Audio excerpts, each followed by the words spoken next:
Hello, everybody, and welcome back to a brand new episode of the NASCAR Heat 5 Career Mode. Hope you're all having a great day. Today, we have racing in all four series. We got the Legend Series, the Truck Series, Xfinity, as well as the Cup Series coming your way with pretty much different tracks in all four series, actually. So, very excited for this one coming your way. A quick note for this episode here for the NASCAR Heat 5 Career Mode. I actually didn't really show any replay cameras in the Cup Series race. For some reason, the audio as the Cup race went on got more and more delayed from what the video was showing. Not sure what caused that. My only guess was something in between me pausing the game and whatnot caused the issue. So, unfortunately, you're going to notice a quite significant delay here and there between the engines and what's actually happening on the screen. But I'm definitely going to have the Cup race turned down a little bit more, so it's a little more unnoticeable with the delay in time. So I'm not sure what caused it there, but hopefully we don't have that issue again. As you see me getting roughed up there by Kyle Larson in the 5, who's now putting himself into that concrete wall here as we were in the NASCAR Legend Series race, running up in the top 10 here at the Charlotte dirt track and having a rough time, of course. There, Larson was using us up every opportunity he got, and then we came through a little bit later here. 7 laps to go, 7 laps in,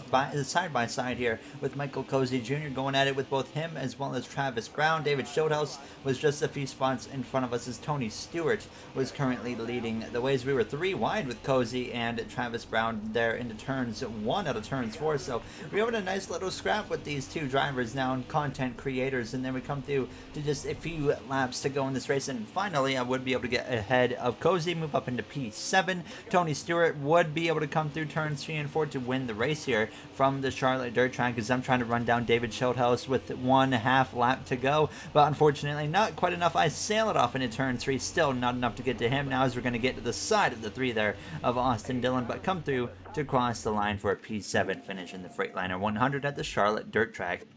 I was pretty happy with that. I feel like we've been getting a little bit better at the dirt stuff right now. We're in the playoffs as it stands on points, and it's going to be tough to get a win. We did win one race last season, but it was like the first race of the playoffs, and we had actually missed the playoffs. So the goal is to not do that this season, though, as we come through into the Gander RV and Outdoors Truck Series race, where we had community member Gabe Lane in the truck for us here tonight from Texas, and he started in a pretty good position up towards that top 10 and had a little bit of work to do, though, if he wanted to try and get our truck to victory lane. So he was just outside of the top 10, I should say, but at a track like Texas, where we've had success at in the past in the truck series, definitely high hopes for this one. And we think back to our Xfinity series race earlier this season with Paul Menard behind the wheel. This is where he got his first win of the year. He completely lucked into it, but just something to note there now as you see Gabe Lane right behind the 13 truck there as he came through trying to make the middle work. Then he went to the outside 3 wide and actually pulled that off pretty well. So we come through a little bit later, and now Lane making a move trying to get up towards the top 3 here late in this race now as he was passing the number 38 car there, and sure enough he gets ahead of Chandler Smith and continues to move on out the inside of Stuart Friesen here in the very late stages of this race through turns 3 and 4, and he would make the pass, move up into second place. So now we cut straight through to the final lap, and now the 88 actually goes all the way to the top, and you see right here Gabe Lane goes to the inside, and that's going to bring him side by side with the 88 out of turns 4 now as there's going to be some contact at the 88 sideways. A good save, but Lane takes the momentum, steals the win at the last second here from Texas Motor Speedway from Brett Holmes, who I'm sure is going to be very, very disappointed about that now. Unbelievable finish here in the truck series at Texas Motor Speedway as you look at the rest of the finishing order on your screen. So now we come through into the Xfinity Series race after what a scrap we just saw right there now, as you were going to see Paul Menard unfortunately starting very kind of midfield area. He unfortunately just did not have a good qualifying effort and closer to the back, of course, than he is even to the front. So he had a lot of work to do, and he was very, very aggressive and on it here on the first and opening couple of laps of this race here in Michigan. So definitely was looking pretty good, and by the time we came through to the end of lap 1, he was already into the top 10. I did not see this coming whatsoever. This guy started outside of the top half of the field 1 lap top 10. He continues moving his way forwards towards the top 5, up into P3 with a 3 wide move right there. Now later, a move up the inside of the 20 right here of Chris Buescher to take the lead for Paul Menard as we come through out of turns 4. They're going to be side by side down the front straightaway. A great race these guys were having right here. And now as you came through though, down this front straightaway, Paul was actually able to get clear of the 20 and move on. And he would hang on to win here, just barely over the 20 in the 7 car here in Michigan. So another win on the season for Paul Menard in the Xfinity Series, and definitely Paul all of a sudden has found some fire here in his Xfinity Series performance. Of course, he's driven for a team multiple seasons now and has been solid, but he hasn't been on fire. But right now we have got something with this Xfinity Series program as we come through into the Cup Series from Texas Motor Speedway. We're at that stretch in the season where we unfortunately have some rough tracks to deal with, but the fortunate part of it is we get the bad tracks out of the way right off the bat, like a Texas. And we have Pocono coming up in the next episode. You never know what's going to happen at Pocono. Sometimes it gets pretty wild, actually. So the goal was to hit a 29.354. across the line with a 29.698, not beating the goal, and it shows right there as we qualify P18 for the O'Reilly Parts Auto Parts 500 here from Texas Motor Speedway now. So top 20 at least was not really disappointing to me from Texas Motor Speedway. As you see, Sam Mayer rounding out the top 10. And on pole, we got the front row Mercedes of Todd Gilliland, who looks to be benefiting the most so far from these new engine regulations that NASCAR has put up on the board for us late in this regular season. Alright, boys, hopefully we can have a good one today. I mean, we've obviously got strong speed. Darlington, we were really, really good. We just didn't quite have enough there at the end, but I don't see why we can't have a good one today, so let's go have a good one. There you hear myself on the radio to the team as we get ready to go green for the O'Reilly Auto Parts 500 here from Texas Motor Speedway. 3 drivers going to the back of the field in this race. Matt DiBenedetto for failing technical inspection, Gutierrez for failing optical scanning station multiple times, and then Anthony Alfredo. Unfortunately, that team had to replace a transmission before the race. We saw a lot of speed out of Anthony Alfredo in the last episode of Darlington, which was that first race with the new regulations. We'll see if they carry that over here into Texas Motor Speedways. We're side by side with our rival of Joey Logano as we are underway here from Texas Motor Speedway. So immediately you can hear that the audio was not desynced whatsoever at this point yet. So it was really weird, except the replay cameras were already desynced because this was late in the recording, so that's why I decided to not even show any replay cameras from this point on. Unfortunately, you can hear it's just dead silence as I went down this back straightaways towards turns 3. So the actual POV is what you're going to be seeing this whole race, unfortunately. And so like I said, you're going to notice that as this race progresses, the audio is going to get further and further desynced from the actual video. So I still have no idea what caused it. I had this issue slightly in a recent episode as well, but not nearly to the extent of this one. So hopefully I can get on top of that and we won't have this issue here in the future for the rest of these episodes. We went over 200 episodes without having an issue like this, and now episode 222, I think it is, we have this type of issue now. As you can see, we're getting very aggressive with the number 22 of Joey Logano as we come through out of turns 4. I wasn't going to back down from him. We've gotten multiple wins this season. We're locked into the playoffs. We really don't have anything to lose, so I'm just trying my best to get in front of him here and just move on with our day and get away from that 22. And sure enough, we would get clear out of turn 2 and up into P14 we go, up the inside of his teammates of Chase Briscoe in that 12 car, and we just keep on moving forward. Chase Elliott in the McLaren leading the way here as he's got 1 win on the season, still the only winner for that McLaren team, surprisingly. But we would actually get up towards the top 10, but now we were 3 wide with Sam Mayer, and Briscoe, who had fought back, slipped up the inside, caught me way off guard into turns 3, and that's going to allow him to get past. So we dropped back down actually to P12. Joey Logano was up in the mix, but then a few laps later on lap 7, Hamilton, he was all the way up on the top, gave up a spot to both Briscoe and Mayer, and then eventually I come through here as well on the inside and pass Hamilton. So he's falling down the order a little bit now as we go down into turns 1. Then we try to put the fight back on lap 9 to the inside of Sam Mayer into the corner, and then get to the back of that 12 car of Briscoe, and the car was feeling overall pretty good. Usually we don't run this good early on in a Texas Motor Speedway race, so I was pretty surprised by this. And you see myself now look up the inside of the 12. Eventually we would get clear of them through turns 3 and 4 on lap 10, and I was already starting to think about potential green flag pit stops. We come through now to lap 14, and this is when the audio got desynced for some reason, so I don't know what happened in between then. I can't remember if I paused my game or not, but now we were actually 3 wide with Sam Mayer, as well as the 7 of Eric Jones. The 2 McLaren drivers, of course, we were going at it with here now as we were approaching the final 10 laps already of this first and opening stage. So for the green flag pit stop cycle, I was deciding we're going to come in a little bit early here in stage 1, and I did it right here on lap 16. Just 10 laps to go here in this first and opening stage here now as we try to get down to the pit lane now as we're going a little bit fast, and we actually get a speeding penalty here in Texas Motor Speedway, and that is not the first time I've gotten a speeding penalty from Texas. We had a race last season, I think it was, where we actually got hit twice with a speeding penalty, and it got worse because a caution comes out after we served the penalty. We went 2 laps down because of that. And what is lucky though is Gutierrez, he gets the lucky dog.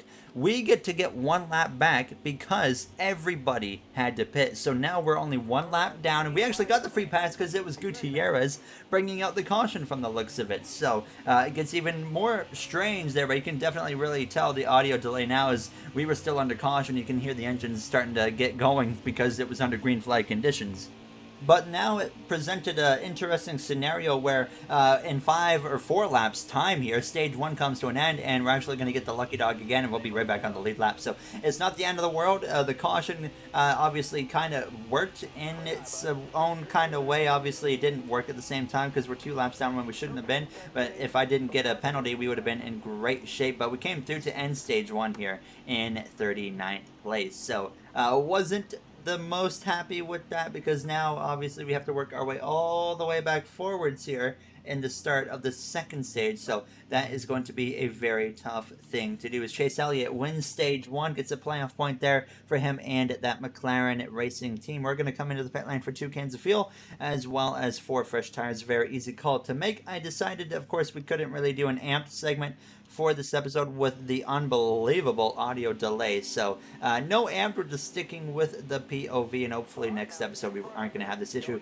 And I was actually looking through after this had happened because I recorded a new episode of the F1 2021 My Driver Career Mode after this, and there was not a single audio delay from the video. So I don't know what caused it. Obviously I don't think it was the game, but nonetheless a weird moment, and hopefully we don't have to deal with this again now, because I'm sure it's frustrating for you guys just as much as it was frustrating for me now as we come through out of turn 2 to the back of Timmy Hill. But we're back now on the lead lap, so no speeding penalties, please, from me here throughout the rest of this episode now is really the main goal, and get ourselves back towards that top 10 would be incredible before this ending of stage 2 if we can possibly do that now. So that was kind of what the goal I had set for myself, get up towards that top 10 here. Is now Kyle Larson, once again, those regulation changes really seem to be affecting him. Darlington, he struggled. Today, he's running 33rd place. It's reminding me of Kyle Larson from last season in this Gordon Hendrick Motorsports team. Of course, he's still got time to get his engine or just car back into that same performance that it had earlier this season, and our whole Gordon Hendrick Motorsports team has the time to do that now. So unfortunately we couldn't get Alex Bowman to victory lane before that had happened with the regulation changes, so we're really gonna have to push when we come back to Daytona for the regular season finale to try and get that 48 car to win that race. We tried so hard at Talladega, and of course it came to a very unfortunate end now. And speaking of unfortunate, Eric Jones has blown a right front tire for McLaren into the outside while he went. The caution comes out, and this is now going to keep us all actually surprisingly out of the pit lane. But keep in mind, Bubba Wallace is now leading this race. He just straight up drove up there and took the lead away from Chase Elliott. So we know that 23 DoorDash Toyota Camry for 2311 Racing from Bubba Wallace is definitely got a lot of speed. And this is the same track where he had actually got his first career win at, and just kind of put himself in the playoffs and went on to have a pretty strong playoff run.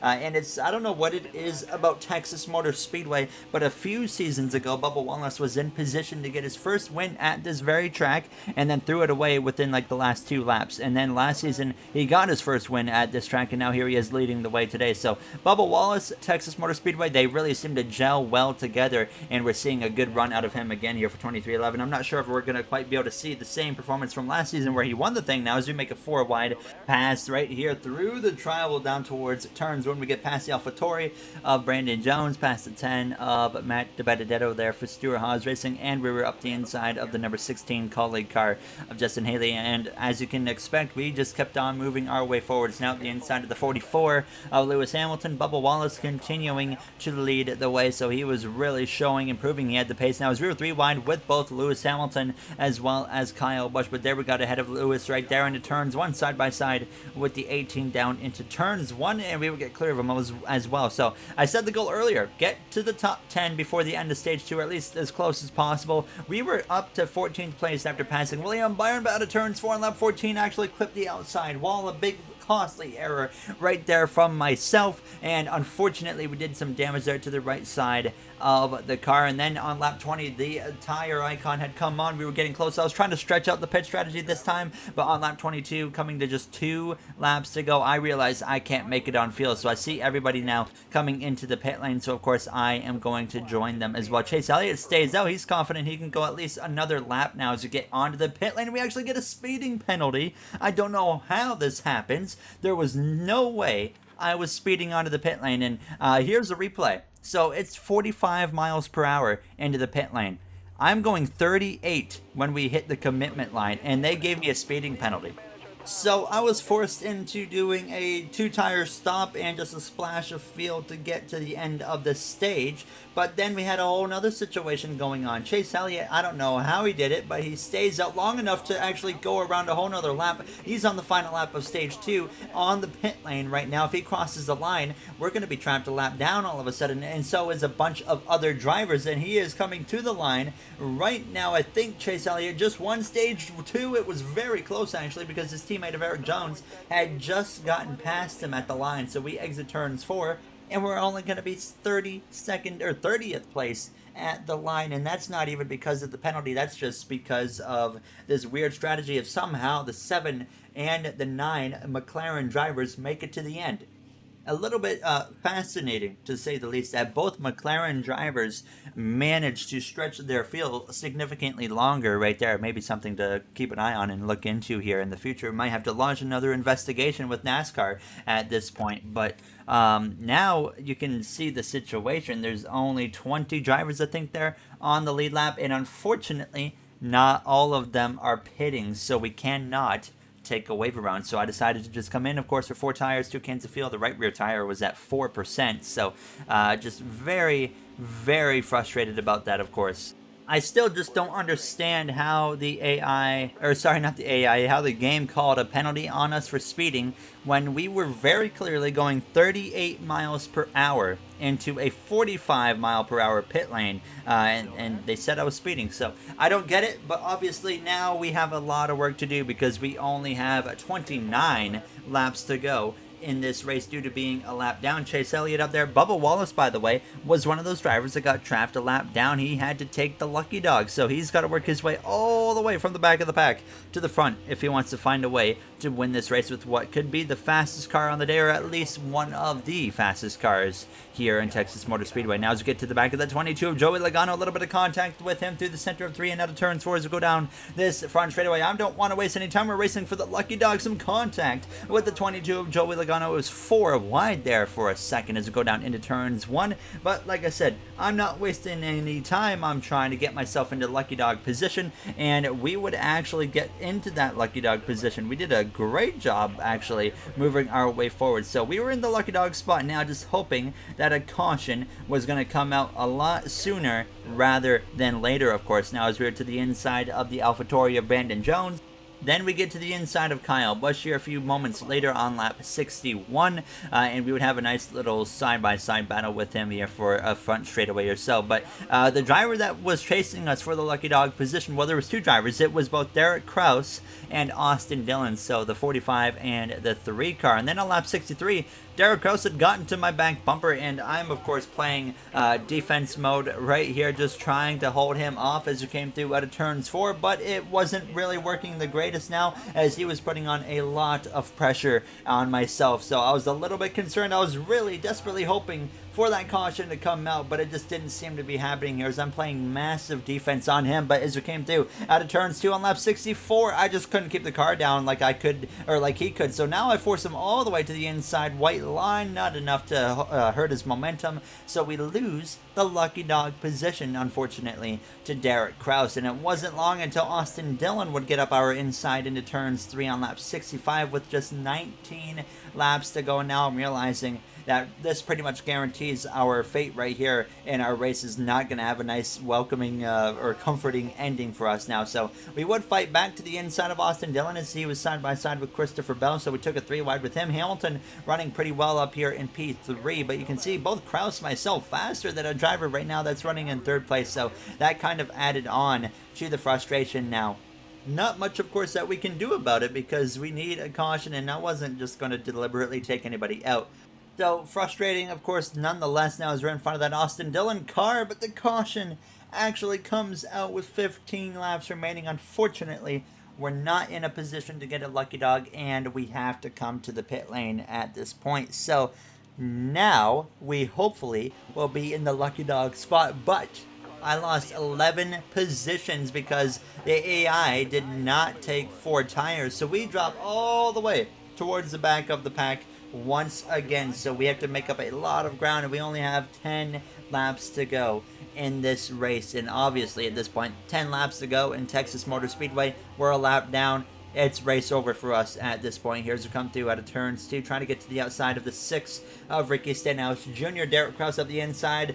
Bubba Wallace, by the way, was back up towards the front of the pack, and you saw Harrison Burton was up there. Chase Elliott was still up there in the mix as well. Now as we're going to look to the inside of the 3, make a 3 wide as we come through out of turns 4. Just trying to, of course, now at this point gain whatever we can. I was getting very aggressive here on this restart, trying to make sure we were back into that lucky dog position because we're not now any longer the lucky dog as it stands right now. Chase Elliott takes the lead back away 4 wide there for a moment. We go 3 wide through the middle. Now slice to the inside of the 38 for a brief moment. We were 4 wide in the middle right there. And then into turn 3, we go 3 wide again with the McLaren of Sam Mayer and the 47 of Tony Bradinger. And then the 42 of Tyler Reddick right there to our outside as we slice to the inside of the 4, driven by Haley Deegan. And we're also going to just fly right on through and past the 11 of Ty Gibbs. And we would just continue moving forward, hoping a caution would come out. That's all I was asking for at this point. Here's finally right there Eric Jones for the 2nd time today blows a tire.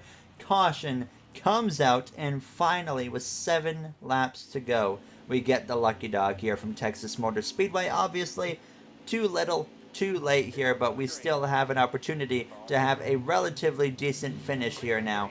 You can really hear the audio desync at this point. We had just gotten out of the little cutscene in between the cautions and the restart, and the engine was already full on heading for like a normal restart down towards turns 1. So I don't get what caused that, but we only had 3 laps to go, and we're at the very back of the field here in P23. So just one of those weird racing days here in Texas Motor Speedway, and obviously not very thrilled with the fact that we got a penalty for speeding when we were going about 7 miles per hour below the speed limit. So frustrating. I don't know, maybe if it had something to do with where I entered the pit lane, because I will say I did enter the pit lane a lot lower than I did in the first pit stop where we still got a speeding penalty. So just still no idea how to react about that, but we cut straight through to the final lap of this race. We got up to 19th place, still being very aggressive because every spot now that we are taking is actually in legitimate position because we're finally back on that lead lap up the inside of the 11 of Ty Gibbs, and all of a sudden I'm caught way off guard because we have a chance to get a top 10 if everything goes right, that is, but it was now actually, as I realized in turn 3, not quite going to happen because we got to get that 25 of Ryan Blaney. So out of turns 4, right to the back of the 48 of Alex Bowman, down the front straightaway. I decided to help him out a little bit and push him across the line to get an extra point. We get P13 here from Texas Motor Speedway for the O'Reilly Auto Parts 500 here as Bubba Wallace wins in Texas and it gets his second career win at this track and his fourth career win overall here for 23XI Racing. So very cool to see Bubba go to victory lane again and lock that team into the playoffs for the second straight season here in the NASCAR Heat 5 career mode. You see the point standings on your screen. So in the next one, we have some trucks. We got some Xfinity. We got some Cup Series at Pocono, the Tricky Triangle. Not sure exactly how Pocono is going to go for us. It could be a very hit or miss track. Sometimes we go there and we're really strong. Sometimes we go to Pocono and it's a miserable time. So it's going to be tough to see what we're going to be dealing with there as you saw the point standings on your screen. As always, if you guys enjoyed, you know what to do. I'd like to say thank you to the Going Racing members here on the channel of MJ, Joseph 9001, Timothy Arline, Bubba Jr., Brett Durward, Dark Gengar Gaming, AJ Vasura, Russell Dixon, Kenneth Barnett, Dana9302, King Matt XL, Speed Demon 341, and Illinois Diecast. I appreciate your guys' support so much, and I'll see you guys in the next one. Have a great day, everybody.